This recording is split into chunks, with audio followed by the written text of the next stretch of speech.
my pleasure to welcome Dr. Puterman to the School of Kinesiology in his position as a Canada Research Chair. He comes to us by way of University of California, San Francisco. I almost said San Diego, pardon me.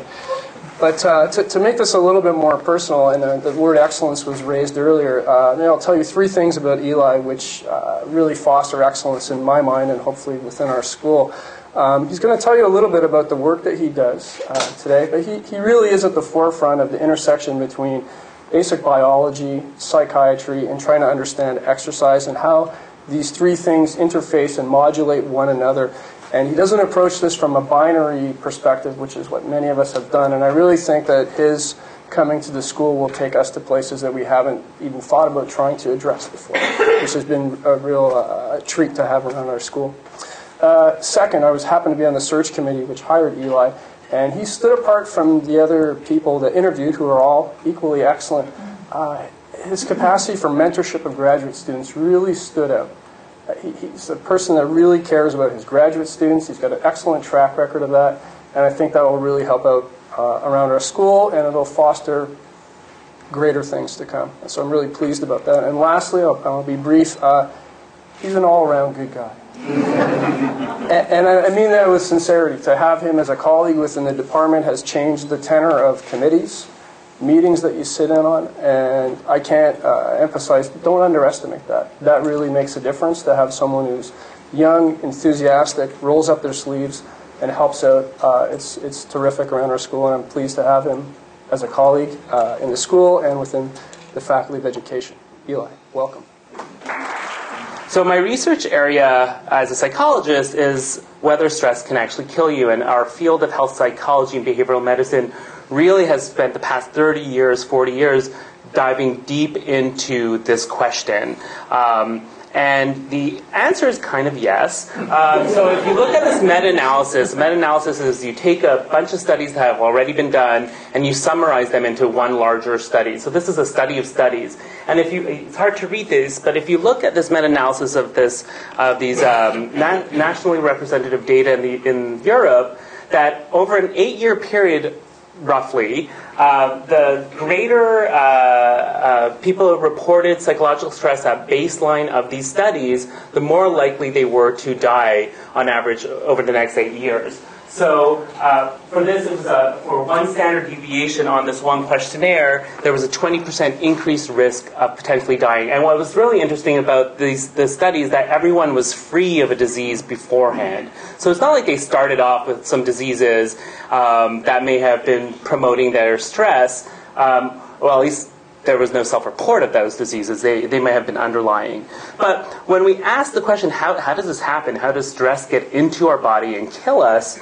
There's the stress response. So right now, I'm a little stressed. I'm just talking in front of my colleagues and my peers and friends. And what happens is we stimulate areas in response to stress in the brain. And there's different areas, and I'm not going to get into them, and they send out these pathways through the autonomic nervous system or through the neuroendocrine system. These are two systems that are very heavily involved in us responding to stress. The left side, the autonomic system, if you've heard of the fight or flight response, that's what starts us with our fight or flight response. That lets us know that we need to be active right now and either fight the threat, so I'm like jump at Bly, and because he's attacking me with his eyes, I've said it. No, either or run away from the situation, and that's a typical fight or flight response. If there is no real threat that would actually hurt me and damage me, we then stimulate this neuroendocrine response, which stimulates cortisol, which is a bit more of a delayed or lagged response that kind of gets us more alert and keeps us alert during the stressful experience. Together, they impact our physiology, they impact our brain, they impact all these different physiological systems, shut them down or turn them up and get them ready. One of the systems is the immune system. And the immune system is really important because the immune system, when it gets older and older over time, which is a natural process of aging, but is also accelerated by this entire system, over time, when this immune system gets too old, it will actually cause cardiovascular disease, cause renal problems, cause brain damage and Alzheimer's disease. So this system, which is a naturally occurring system, over time, if it gets stimulated too often, it gets worn down and ages. I focus on the immune system so far in my research. So in my research, we focus on these ends of the DNA. So we have our DNA that codes for all the proteins that are needed for our bodies to function.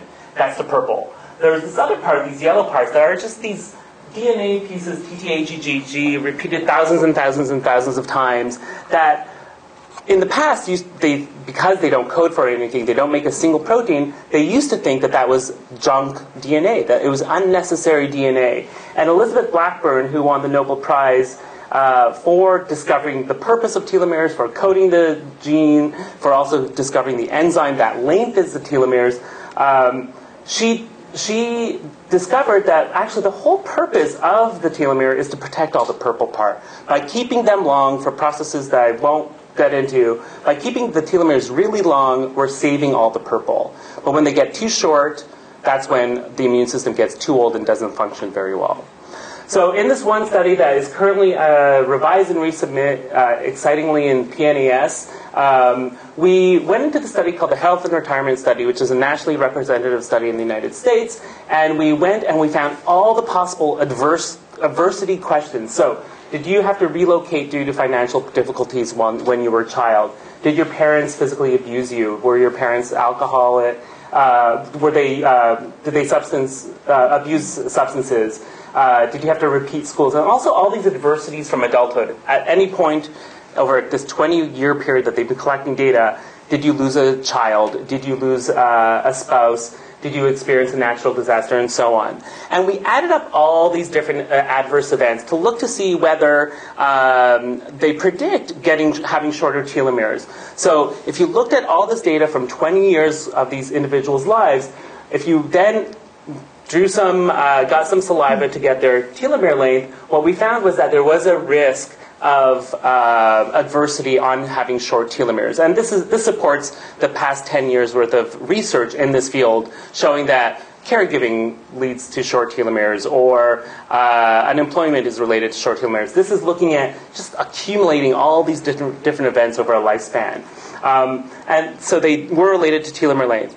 And that's just a cross-section saying now your short telomeres and what has happened over the past 20 years in your life. In this study, we looked prospectively a year period. And we got people to report over that 1 year period events that may have happened to look to see whether they got shorter or longer from what they were supposed to over that 1 year period. And what you see is if they are above the zero, they got longer. And if they're below the zero, they got shorter. And what you see is that for every extra event, they got shorter over the year. So the question is it the end of the world for people who experience adversity in their lives? I say no. I have focused on this resiliency piece, this idea that we can be resilient to psychological stress or to actual real events. And how do we become resilient is our lifestyle, our psychological stress resilience, our ability to be optimistic, our ability to feel mastery in our lives, and also feeling socially connected with others. And these are from all these different literatures, and I threw them into this multi-system resiliency. And if we look at that data where we showed over a 1 year period that people who had more events got shorter, if they were physically active, the higher they were physically active, the number of events that occurred over that year no longer predicted how short they got. So they may have shortened, they may have lengthened, but it was not related to the events that were happening.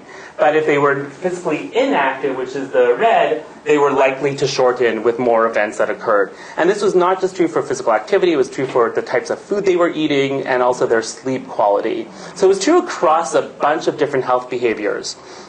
This has been supported by some of my other work as well. But the question is, the chicken and the egg. Is it that high-stress people who remain physically active, they're just somehow biologically different? And the only way we can answer those questions is with interventions by taking unfit people and turning them into fit people. And they might not, my goal is not to turn people into athletes who are, all champion, but can we take people and make them physically fit and physically healthy if they are very high stress? And if they are very high stress and we change some of we change their activity levels, are we then going to change their telomere length, their telomerase levels, and make their immune system more robust? And this is a study that is just wrapping up. I have no data on it.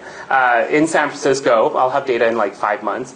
It's going to be done in July, and then I'll be sending out all my blood from San Francisco to all my labs that I'm collaborating with to assay and check to see whether a 6-month intervention in very high-stress family caregivers of Alzheimer's patients can change their physiology.